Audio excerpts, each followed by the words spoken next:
ואל שמות בני ישראל הבאים מצרימה את Jacob Ish Ubeito Baú. Estos son los nombres de los hijos de Israel que van a Egipto con Jacob. Cada uno entró con su familia. Ya desde el comienzo de la parashá aparece, por ejemplo, la conjunción Vav conectando con la parashá anterior, y también podemos ver que se menciona a Jacob. Pero ¿cuál es la importancia de llamar a este libro Shemot, es decir, nombre? O sea, sabemos que en el pueblo de Israel los nombres no se ponen por una cuestión de azar, sino que representan cualidades y, digamos, la tarea o la misión que tiene cada individuo. Y esto podemos ejemplificarlo más aún todavía si tomamos el término eh, Shem y realizamos a través del método interpretativo llamado notaricón. eh, Podemos tomar la palabra Shem y utilizamos la letra Shin y la letra Mem. Puede leerse, puede leerse Sham, que quiere decir allí, y Maut, que es sentido. Esto está claro, obviamente, nos viene a decir que en el mismo nombre se encuentra la esencia de la persona, o sea, lo que esa persona viene a hacer a este mundo. Y así comienza esta para allá, mostrando que Israel, a pesar de estar en Egipto, conservó esa esencia, cada uno de sus integrantes, porque obviamente todos los Bene Israel tenemos un trabajo que hacer en este mundo. Y en el Pasuk 8 la Torah dice: Vayakam Melech Hadash al Mitzrayim, o sea que surgió un Melech Hadash, un nuevo rey en Egipto, Ayer lo yada et Yosef, que no conocía a Yosef. Ya desde el inicio, esto nos habla de la arrogancia que poseía este faraón y la ingratitud al no considerar a Yosef y lo que su familia había hecho por su nación y por todas las demás naciones del mundo, al salvarlos de una grave hambruna que pudimos leer en las palabras anteriores. Es decir, no le importó que los demás eh, habían hecho buenas acciones por él, ni tampoco indagó, digamos, en los aspectos positivos de Safnat Paneah, es decir, de Yosef y de su familia. O sea, el ego dominaba a este nuevo faraón, y esta actitud negativa lo llevó, como vamos a ver más adelante, en Parashot, en las próximas Parashot, a despreciar al Eterno e incluso a comportarse descaradamente, negando que todo lo que existe eh, procede del uno y único. O sea, negaba al creador del universo, no le importaba ni siquiera.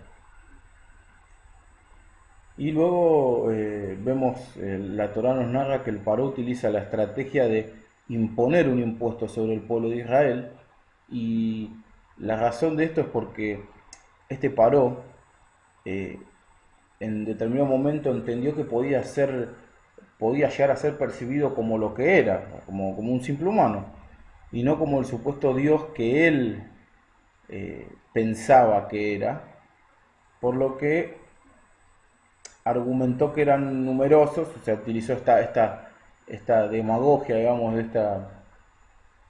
esta estrategia de decir que eran numerosos y que podían hacerles frente en la batalla, cuando sabemos que en realidad Egipto era mucho más numeroso, o sea, la historia nos narra otra cosa, pero sabemos que la Torá obviamente no es un libro histórico, y su plan no funcionó realmente.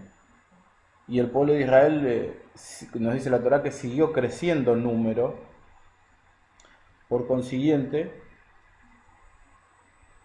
volvió, digamos, a agravar esa servidumbre que tenían y les incrementaron el trabajo para obviamente reducir ese impacto demográfico aparente, ¿no? que, que la Torá nos está narrando, y como no lo logra del todo su cometido, el Paró aquí urde un plan macabro para matar a escondidas a los niños hebreos, es decir, al, al futuro, a los futuros líderes de las tribus, y habla a las parteras de Am Israel para que eliminen a los varones al nacer, pero obviamente, como nos dice la Torá, las parteras tenían Irat Hashem, o sea, eran temerosas del Eterno y no les hicieron daño a los varones. ¿Ya? Y a raíz de esto son increpadas por el Paró y ellas mienten. Y igualmente vemos que en todo este asunto el Eterno respalda a las parteras, a pesar de que están mintiendo. ¿Y por qué? ¿Por qué el Eterno respalda a estas mujeres que están mintiendo? Porque detrás de todo esto, el Eterno sabía que estas mujeres estaban se guiaban a través del principio de Pikuach Nefesh, es decir, de la preservación de la vida. O sea, ellas fue el modo que ellas tuvieron para que el modo que les salió para preservar la vida de los niños, y el Eterno las recompensa incluso, aumentando, dice que la Torá, que aumentaron su descendencia, digamos que les agrandó la casa, dice la Torá. Luego en el segundo capítulo de la Torá ya se introduce el nacimiento de Moshe, y cómo es que su madre lo oculta, y para evitar su muerte lo coloca en una tebá en el Nilo, y posteriormente es hallado por la hija de este Paró. Y esto hay que destacar, ¿no? El hecho de que no le parece raro, ya que al encontrarlo en el Nilo, que en ese momento era la fuente de toda la existencia para la visión del mundo egipcio, de aquel momento, claro, Moshe es tomado de las aguas como si se tratara una especie de semidios. Y como dije recién, la Torá no es un texto histórico, mucho menos religioso, sino que contiene un mensaje, ¿no?, para la vida de cada uno de nosotros. ¿Qué es lo que podemos ver en esta narrativa del segundo capítulo? Primero se nos habla de Moshe y en su nacimiento, que es Tov, o sea, tiene un propósito. Y luego su madre lo coloca en una tebá. O sea, la palabra tebá es la que aparece, esa cesta, es la misma palabra que se utiliza para arca en la parashat de Noah, en el Sefer Bereshit. Toda esta narrativa no es coincidencia, obviamente, que esta narrativa sea la primera para allá el Sefer Shemot, haciendo un remes con el Sefer Bereshit. O sea, de manera implícita esto nos indica, digamos, un nuevo comienzo. Es decir, al aparecer Moshe en este mundo, de alguna manera se puede decir que se comienza de nuevo. O sea, esto también haciendo una especie también de drash con lo que sería también el Mashiach. Y nos está indicando un nuevo propósito del Eterno en la creación. Luego ya Moshe, de edad más adulta, sale de la casa del faraón y conocemos toda esta historia, ¿no?, que sale para ver a sus hermanos y observa a un egipcio golpeando a un hebreo. Él defiende al hebreo, mata al egipcio, lo entierra, y cuando trata luego de intervenir entre una pelea de sus hermanos, entiende que ya era sabido el hecho y que Faraón iba a salir a buscar su cabeza, por lo que escapa a Midian. Allí, bueno, en base a toda esta historia de lo que ocurre, la tradición habla mucho. También se puede ver a modo de drash, ¿no?, que Moshe es egipcio, en realidad representa el Yetzer Hará, y Moshe es el que, digamos, somete esa mala inclinación, como podemos ver también adelante con el simbolismo de la vara que se transforma en serpiente y que en Nahash, y que Moshe la toma y vuelve a transformarla en determinación, ¿no? En capacidad de liderazgo, digamos, a esa posibilidad de hacer el mal. Y como veníamos diciendo, Moshe se escapa a Midian y ahí es donde conoce a Yitro, o Jetro, o sea, tiene varios nombres, al que es Cohen de Midian, o sea, su futuro suegro, ¿no? La Torah lo llama Cohen a Yitro, indicando que es alguien que tiene una conexión con el Eterno, ¿no? Y obviamente esto, poniéndolo en su contexto correcto, no resulta extraño, ya que eh, los midianitas son hijos de Ismael, o sea, descendientes de Abraham Avinu. Ellos no son, digamos, los que portan la promesa del legado espiritual, pero el Eterno no desecha a nadie.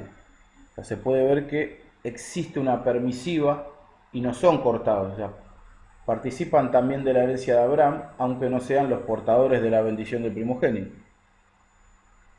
Y ante todo esto la Torá nos muestra que Yitro es una persona importante en la vida de Moshe, como lo veremos más adelante cuando sale de Egipto con Am Israel.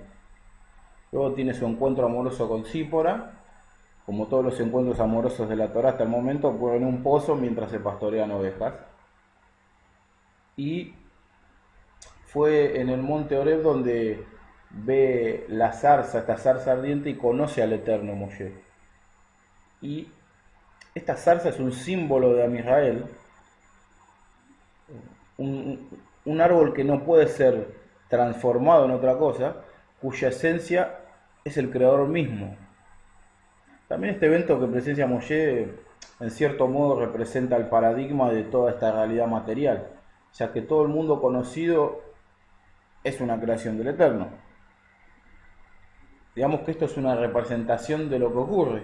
O sea, todo debería ser consumido por la energía que emana del Boreolán, pero no ocurre esto, sino que inexplicablemente, o sea, obviamente inexplicablemente para nuestro limitado entendimiento, todo sigue existiendo armoniosamente, podemos decir.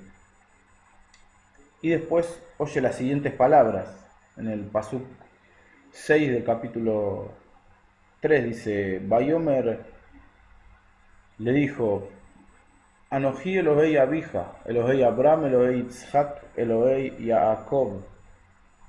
Yo soy el Elohim de tu padre, el Elohim de Abraham, de Yitzhak y de Jacob. Vayaster Moshe Panav, Kiyareme Avid de la Elohim. Entonces Moshe cubrió su rostro porque tuvo miedo de mirar al Eterno. Aquí vemos que estas palabras se vinculan al Elohim que conocimos en el Sefer Bereshit como el Shaddai, aquella manifestación del Creador que siempre guía, que siempre cuida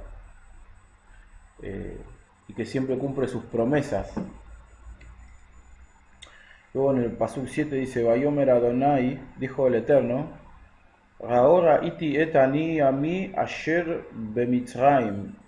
Bien vista tengo la aflicción de mi pueblo en Egipto. Beet tzakatam, y he escuchado su clamor. Shamati mi penei nogzab, su clamor en presencia de sus opresores. Kiadati et mahobab, pues ya conozco sus sufrimientos. Es decir, Moshe recibe las palabras del Eterno y comprende que la promesa dada a Abraham se manifestaría finalmente, que era el momento de esa liberación espiritual y física de Am Israel. Y al final de esta parashá, en el Pasuk 6, en el Pasuk 1 del capítulo 6, perdón, dice, el Eterno le dice a Moshe: Vayomer Adonai el Moshe. Le dijo el Eterno a Moshe: Atá tiree ayer ze le faró. Ahora verás lo que yo haré al faraón. Kibeyat hasaká y shalhem. Porque con mano fuerte los dejará ir. Ubeyad hasaká y garshem me arzó. Y con mano fuerte los ha de echar de su tierra. Aquí hay algo que se destaca. Dice, Atatire, ahora verás, le dice el Eterno a Moshe, ahora verás, el Eterno está dispuesto a redimir a Israel, siendo el mismo creador del tiempo. Él no tiene dificultades ni limitaciones como nosotros los humanos. Para nosotros la redención es aquí y ahora.